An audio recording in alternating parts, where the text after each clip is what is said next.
Well, hi and welcome. In this very brief video, I want to talk about the Multi-State Bar Exam. You'll find on our website other lectures that you can click on to video lectures to find out more about specific state courses you're taking. But in this brief discussion, I want to just talk specifically about this thing called the MBE, or the Multi-State Bar Exam. Now, the MBE is a 200-question, 4-option multiple choice test. It's given twice a year. It's given on the last Wednesday in February and the last Wednesday in July. Every state in the United States, with the exception of Louisiana and the territory of Puerto Rico, give the multi-state bar as part of their state exam. So virtually anywhere in the U.S. that you're taking a bar exam, you're probably going to be required to take the multi-state. In a couple of jurisdictions, notably California, Georgia, there is something called an attorney's exam in which you are exempt from taking the multi-state if you're licensed in another jurisdiction. So check the local rules to find out. But for most people, they'll have to take the exam. Now, the format of this test is pretty straightforward.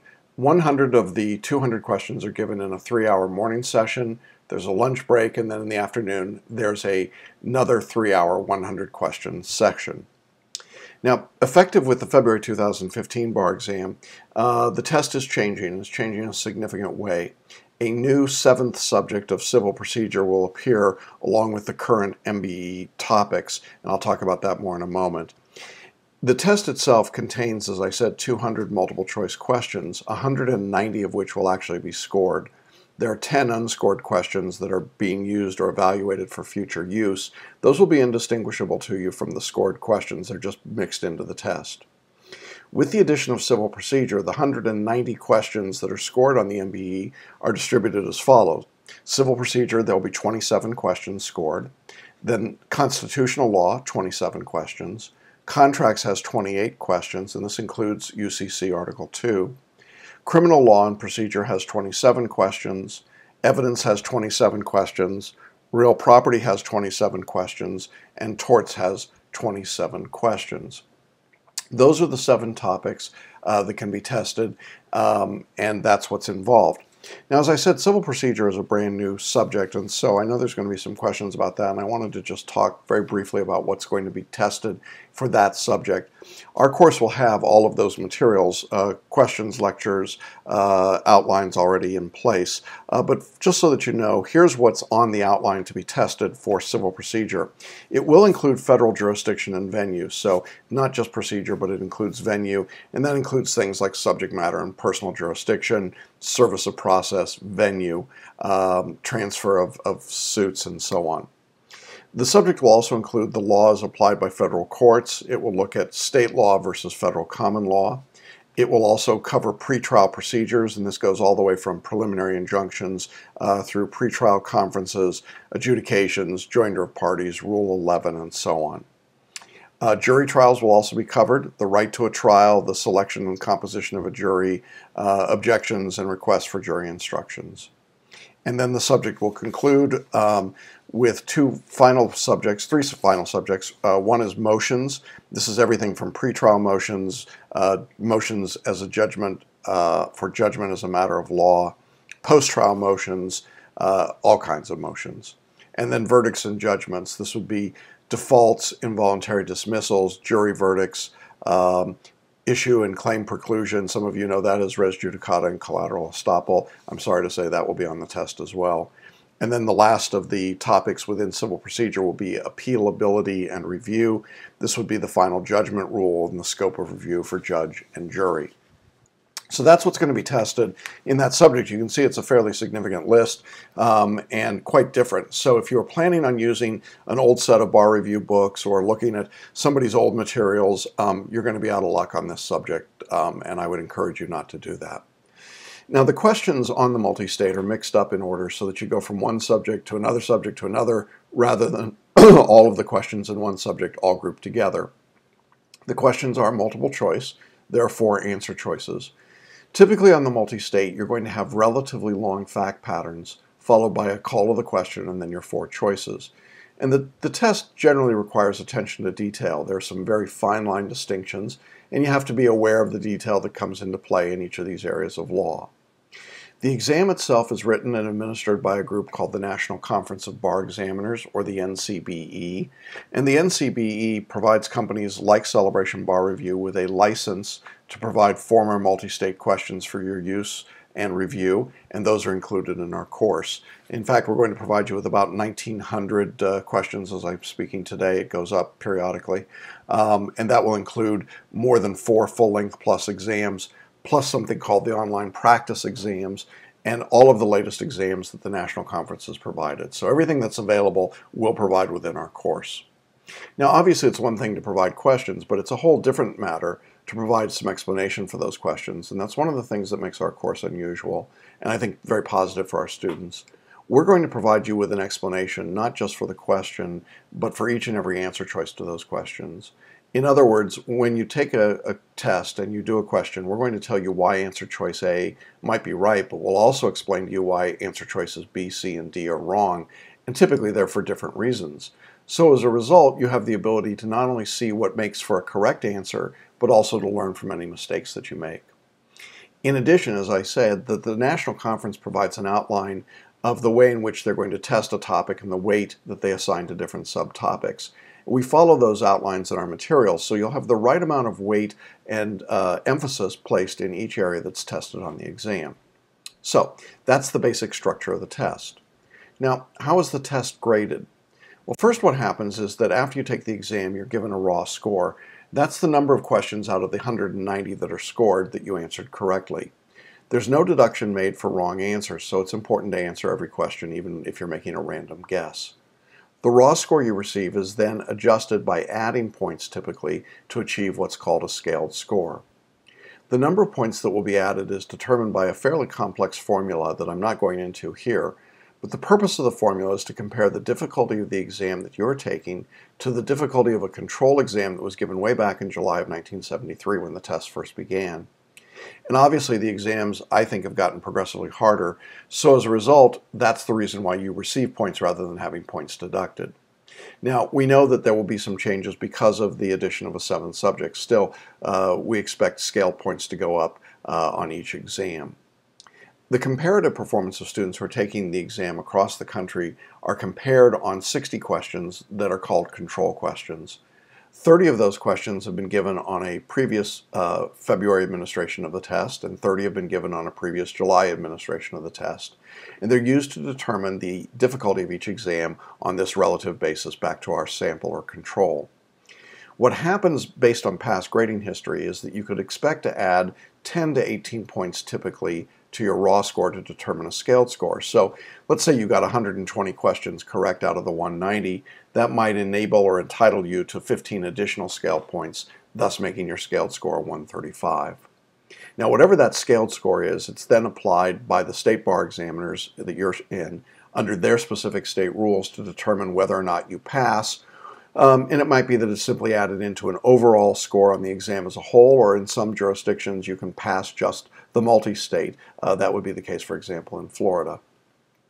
Now, the National Conference does not set a score that you have to obtain on this exam, the multi-state exam, in order to pass the overall exam, as I said. Each state will do that on their own, and they'll determine the way in which your multi-state score would be combined with the score on their part of the exam and what the minimum passing score will be.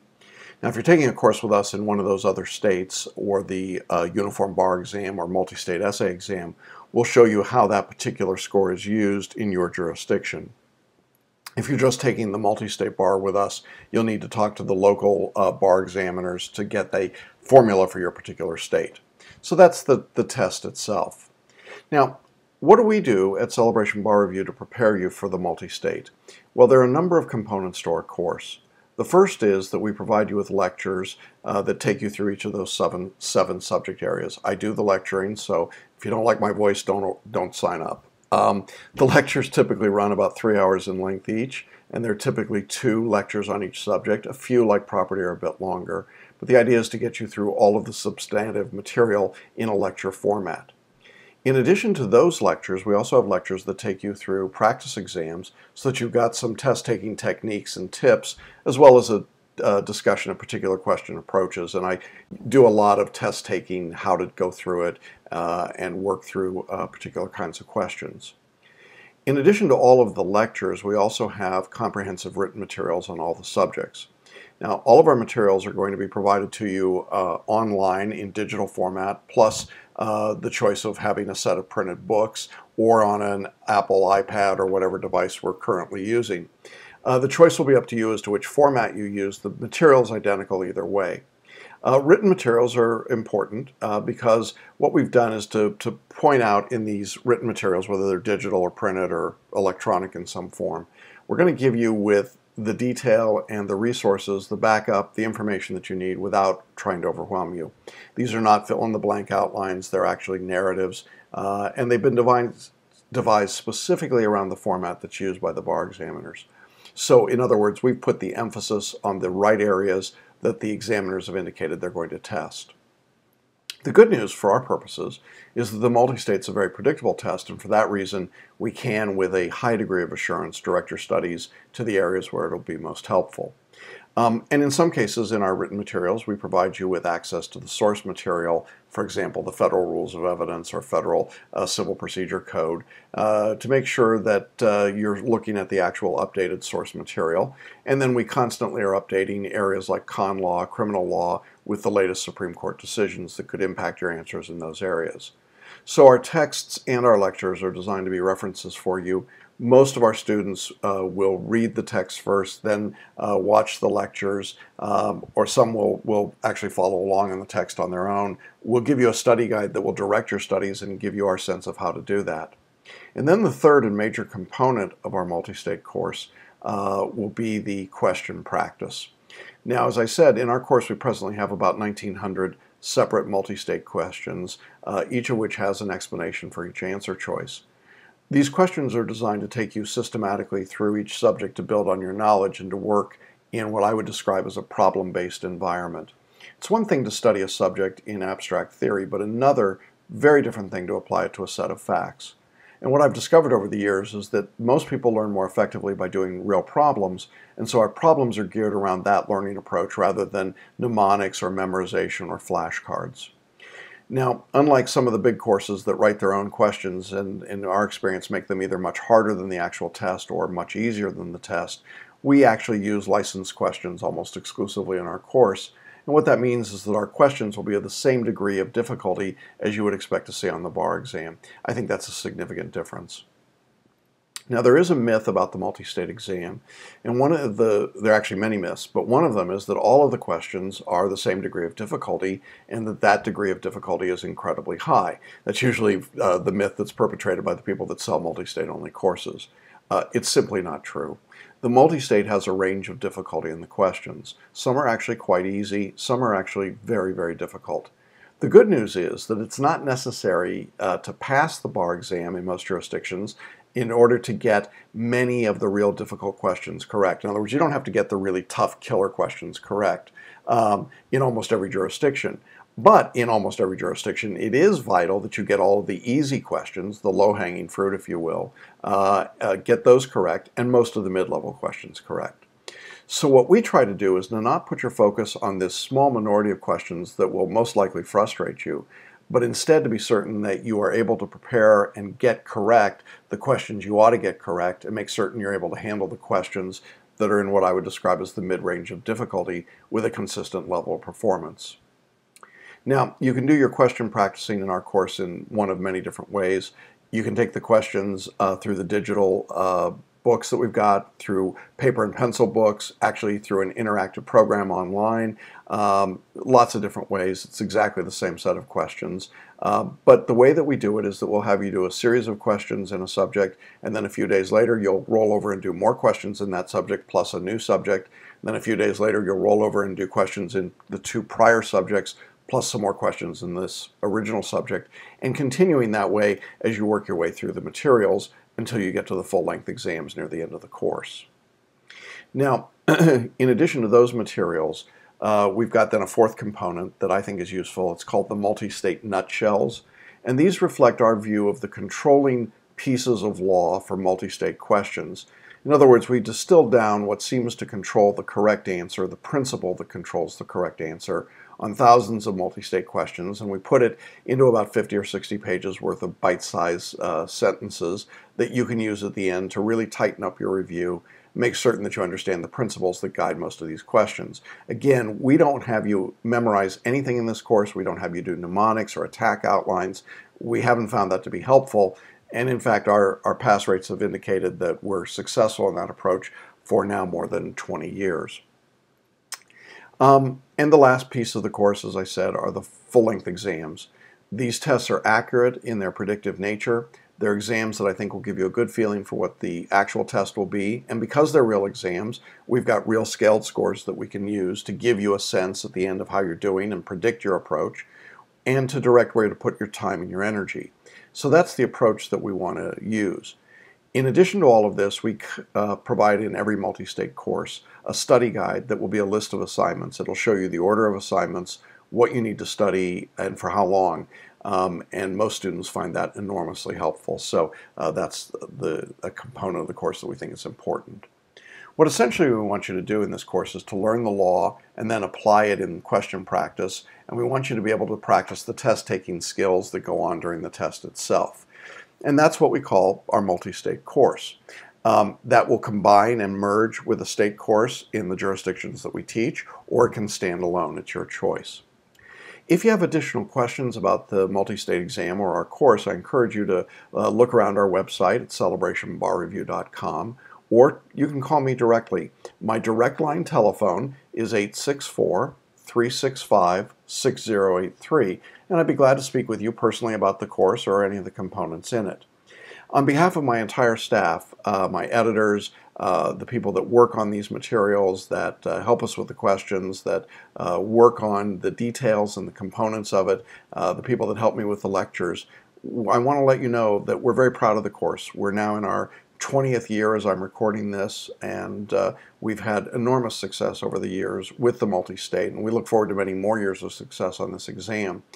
I certainly wish you the best in your bar studies, and I look forward to hearing from you, and I look forward to seeing you as one of our students who has the opportunity to celebrate their success with us on the bar exam. Thanks so much.